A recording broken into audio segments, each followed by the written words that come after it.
네, 안녕하십니까. 저는 현재 WK짐 소속으로 활동하고 있는 보디빌더 박근우라고 합니다. 18년도에 미스터 부천 대상을 탔고, 그리고 19년도 미스터 경기 대상을 탔습니다. 그리고 올해는 IFBB 프로카드를 좀 도전하려고 지금 준비 중에 있습니다. 첫 번째로는 제가 스미스 머신에서 밀리터리 프레스를 진행을 했고요. 그리고 두 번째로는 덤벨 프레스를 진행을 했고, 머신으로 사이드 레트럴 레이지를 했고, 바로 덤벨로 레트럴 레이지. 후면 어깨는 리버스 백덱 플라이 동작을 하고, 케이블에서 벤투버 레트럴 레이지를 진행을 했습니다. 그리고 마무리로 슈러그 동작을 진행을 했고요. 삼각근의 근비대를 최대한으로 이루려면은 프레스가 기본이 되어야 된다고 생각을 해요. 고중량으로 프레스 운동을 기본으로 가장 많이 하시고, 그리고 레이즈 같은 운동을 엄청 사이즈를 키운다기보다는 어깨 근육을 더 볼륨 있게, 더 보기 좋게, 심미성 있게 만든다고 생각하시면 되고, 초급자, 중급자 같은 분들 같은 경우는 일단 매스를 늘리고 싶으시면은 프레스를 기본적으로 제일 잘하는 게 가장 좋은 운동 방법인 것 같습니다. 저 같은 경우는 이제 프리웨이트보다 중량 다루기도 편하고 고립감이 좋아서 저는 스미스 머신에서 하게 됐고요. 신경 써서 주의해야 될 점은 팔꿈치가 이제 뒤로 빠지지 않게, 이 팔꿈치나 이 촉골 부위가 그대로 수직으로 떨어질 수 있게 이렇게 내려오는 게 포인트이고, 밀 때는 이제 삼각근의 그 지속적인 긴장을 좀 유지할 수 있게 최대한 팔꿈치를 다 뻗는 것보다 한 90% 정도 밀었다가 다시 내려오는 정도.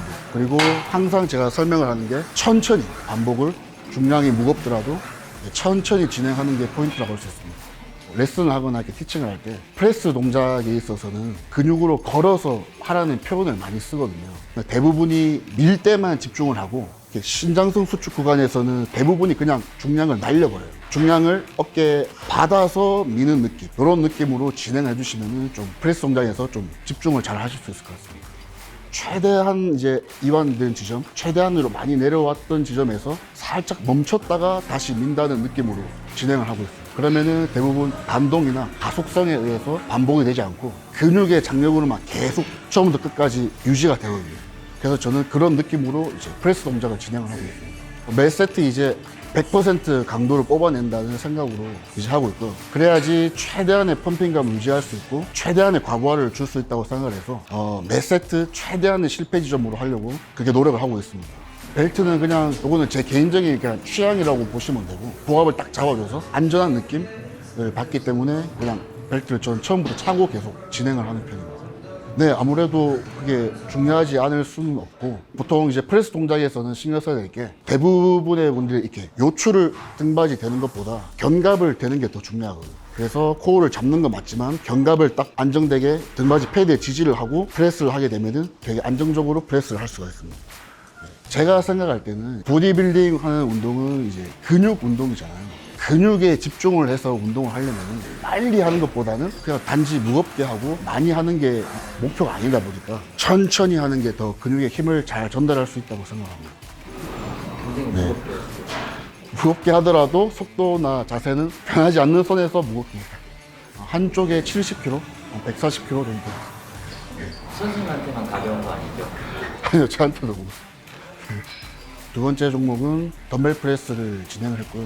그리고 덤벨 프레스 할 때 보통 초보자분들 같은 경우는 균형이 안 맞다 보니까 요거를 좀 컨트롤하기 힘들어 하세요. 근데 이제 숙달이 되고 나면은 각각 독립적으로 따로 움직이다 보니까 제가 움직이고 싶은 대로 움직일 수 있기 때문에 편하게 중량을 다룰 수가 있거든요. 거기서 되게 장점이 있다고 생각하고, 이제 덤벨 프레스의 장점이 가동 범위가 큰 게 장점이다 보니까 최대한으로 이용을 하면서 운동을 해주시면 제일 좋을 것 같습니다. 아무래도 서서 하다 보면은 다른 부위에 전신에 힘이 많이 들어가다 보니까 삼각근에는 조금 집중을 하거나 이제 고립감이 떨어지거든요. 어깨 근육을 키우고 싶다 싶으시면은 저는 등받이에 탁 걸쳐서 안정적으로 고립할 수 있게 프레스 하는 거를 이제 권장해 드립니다. 숄더 프레스 동작에서 벤치 프레스와 같지는 않지만 견갑을 후인시켜서 딱 등받이에 견착을 시킨 다음에 프레스 동작을 진행을 하면은 견갑이 훨씬 안정화가 되고 더 삼각근에 집중하기가 더 수월해지게 됩니다. 이제 프레스 동작에서는 다 똑같은 것 같아요. 내릴 때 너무 빨리 내리지 않고 반동으로 하지 않고 팔꿈치를 완전히 다 펴지 않고 펴기 직전에 다시 내림으로써 삼각근의 지속적인 긴장을 계속 유지할 수 있도록 하는 게 팁인 것 같습니다. 머신으로 사이드 레트럴 레이지를 진행을 했습니다. 작년쯤에 충돌 증후군 같은 증상이 있었어가지고 원래는 덤벨로만 레터럴 레이즈를 진행했는데 충돌을 입고 나서 레터럴 레이즈에 대한 감을 좀 잃어버렸었거든요. 그래서 이제 머신으로 하다 보니까 조금 감도 잘 잡히고 통증도 없고 머신을 먼저 해서 선피로 같은 개념을 진행을 하고 그리고 덤벨로 이렇게 진행을 해주면은 운동이 되게 저는 잘 되는 것 같아서 진행을 하고 있습니다. 덤벨 레터럴 레이즈 같은 경우는 일반적으로 정자세로 하면은 저는 약간 통증을 느꼈어가지고 팔꿈치를 살짝 구부리고 이렇게 대각선 앞으로 밀어준다는 느낌으로 이렇게 진행을 하니까 충돌 증상도 좀 없었고 제 개인적으로 측면 어깨에 더 집중을 잘하게 될 수 있었던 것 같습니다. 처음에는 이제 정확한 자세로 진행을 하다가 이제 힘이 빠졌을 때 살짝 반동을 주면서 강제 반복의 개념으로 측정을 하면서 진행을 하시면은 더 강도가 이제 세게 운동을 할 수가 있는 거예요. 레터럴 레이즈를 진행을 할 때 승모근이 아예 개입을 안 할 수는 없어요. 견갑을 바깥쪽으로 벌리는 그 작업을 승모근이 같이 하고 있는데 측면 삼각근에 최대한 근비례를 얻기 위해서는 승모근의 느낌을 최대한 배제를 하고 이제 삼각근의 느낌으로만 가져가는 게 보디빌딩적인 측면에서는 더 맞다고 봅니다. 저 같은 경우는 이제 프레스 동작에서는 좀 고중량을 선호하는 편이고 대개 10회에서 12회 정도부터 이제 세트를 시작하는 편이에요. 레이즈 종목 같은 경우는 중량을 다루다기보다는 정확한 고립감이나 이런 걸 요구하기 때문에 고반복으로 진행을 하는 편이죠. 그래서 한 15회 정도부터 이제 시작을 하는 편입니다. 후면 어깨 운동으로 리버스 백덱 플라이를 먼저 진행을 했고요. 여기서 이제 최대 수축 지점에서 살짝 멈춰준다는 느낌으로 최대한 근육을 쥐어 짠다는 느낌으로 살짝 멈췄다가 반복을 계속 진행하는 게 제 팁이고요. 손등을 살짝만 바깥쪽으로 꺾어서 밑으로 내린다는 대각선 밑으로 내린다는 느낌으로 내려야지 승모근의 개입이 덜 하고 후면 삼각근에 집중을 잘 할 수 있는 것 같아요. 딱 선 상태에서 제가 원하는 동선의 각도를 찾아서 하기 위해서 이렇게 서서 하고 있습니다. 상체를 약간 앞으로 약간만 숙인 상태에서 밑으로 내린다는 느낌으로 진행을 하는 게 저는 운동이 잘 돼가지고 이런 식으로 진행을 해요.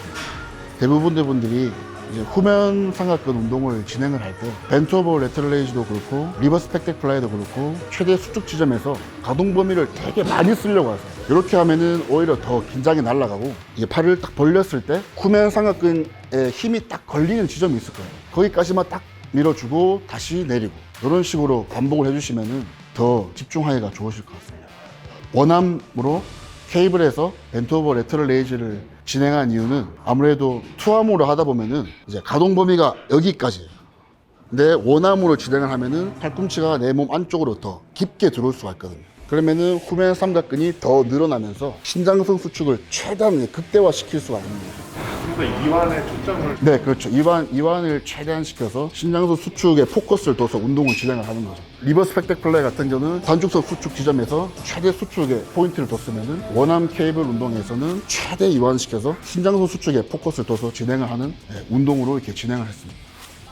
보통 이제 정석적인 자세 같은 거는 거진 90도 가깝게 숙이셔야 돼요. 그리고 하체는 약간만, 무릎만 약간만 구부려 주시고 힙은 뒤로 빼면서 무릎 살짝 구부려 주시고 좀 진행을 하게 되면은 밸런스를 좀 찾으실 수 있을 것 같아요. 후면 삼각근 같은 경우를 신경을 안 쓰는 분들이 계신데 삼각근이 둥글게 볼륨 있게 발달을 하려면은 후면 삼각근이 없는 것과 후면 삼각근이 더 볼륨 있게 나온 것과는 완전히 시각적으로 봤을 때 다르거든요. 후면 삼각근 운동을 신경을 많이 써주셔야 되고 프레스만 진행하게 되면은 후면 삼각근의 발달이 어떻게 보면은 좀 거의 없다고 보시면 될 것 같아요. 그냥 제 느낌상으로는. 그래서 항상 후면 삼각근 운동을 꼭 챙겨서 하시면은 삼각근의 전체적인 발달을 이룰 수가 있습니다. 슈로그는 간단해서 크게 설명할 건 없고 승모근 운동을 되게 안 하시는 분들이 많으신데 승모근 운동을 해야지 이제 상부 승모근이나 후면 포즈를 잡았을 때 중앙 부분에 있는 승모근을 발달을 시키려면 슈로그 같은 승모근 운동을 꼭 해주셔야 되거든요. 등 운동으로는 채워지지가 않고 제가 슈러그를 하는 방식은 상체의 느낌을 살짝만 앞으로 기울인 상태에서 중량을 살짝 대각선 뒤쪽으로 끌어올린다는 생각으로 약간 중앙 승모근을 수축한다는 생각으로 진행을 하고 있고 최대 수축 구간에서 살짝 멈췄다가 내려온다는 느낌으로 수축할 때 최대한 근육을 쥐어 짠다는 느낌으로 이렇게 진행을 하고 있습니다. 그냥 일직선 올린 것보다는 살짝 대각선 뒤로 보내준다는 느낌으로 이렇게 진행을 하고 있습니다. 상부 승모근에서 밑에 흉추 12번까지 승모근이 부착되어 있거든요. 그래서 중앙 부분까지 있고 견갑의 안정화 역할로 승모근이 같이 하기 때문에 승모근 운동을 해주시면은 어깨 운동할 때도 더 많이 도움이 되고 등 운동할 때도 더 많이 도움이 되기 때문에 승모근 운동을 꼭 하는 걸 권장을 해드립니다. 일반인들 분들 같은 경우는 뭐 실어구 운동을 한다고 해서 엄청 막 근비대가 생기고 그 정도는 아니거든요. 그래서 이제 몸의 기능, 신체 기능을 위해서 빼놓지 않고 같이 진행을 하시는 게 저는 더 권장을 해드리는 편입니다. 보디빌딩의 스타는 이제 하나둘씩 나타난다고 저는 생각을 하고 있고요. IFBB 프로리그에서 활약을 충분히 할 수 있는 20대 바디빌더 2명을 좀 이야기하고 싶은데, 박근우 선수라든지 이제 최진영 선수가 나이가 93년생, 박근우 선수가 이제 92년생인데 IFBB 프로리그에서 좀 활동적인 모습을 보일 수 있지 않을까, 좋은 성적도 낼 수 있지 않을까. 기분은 되게 뭐 좋았고요. 근데 이제 항상 저를 좀 좋게, 예전부터 저를 좋게 평가를 해주셔서 항상 감사한 마음을 가지고 있습니다. 네. 올림피아 무대에 나가는 게 목표이고요. 꼭 프로카드를 획득해서 이제 저는 프로쇼에 계속 참가를 하는 게 이제 목표입니다. 뭐 나가도 5년 안에는 꼭 나가겠다는 그런 목표로 지금 오픈으로 준비를 하게 될 것 같아요. 키도 그렇고 체중도 그렇고 그 212를 맞추기에는 장점이 좀 많이 잃어버릴 것 같아서 이제 체중을 맞추기도 힘들지만 체중을 더 올려서 이제 오픈 바디빌딩으로 한번 도전을 해보고 싶습니다. IFBB 프로 카드를 도전을 하고 도전해서 이제 획득하게 된다면 프로쇼에도 이제 다양하게 참가를 할 거라서 응원해 주시면은 감사하겠습니다. 감사합니다.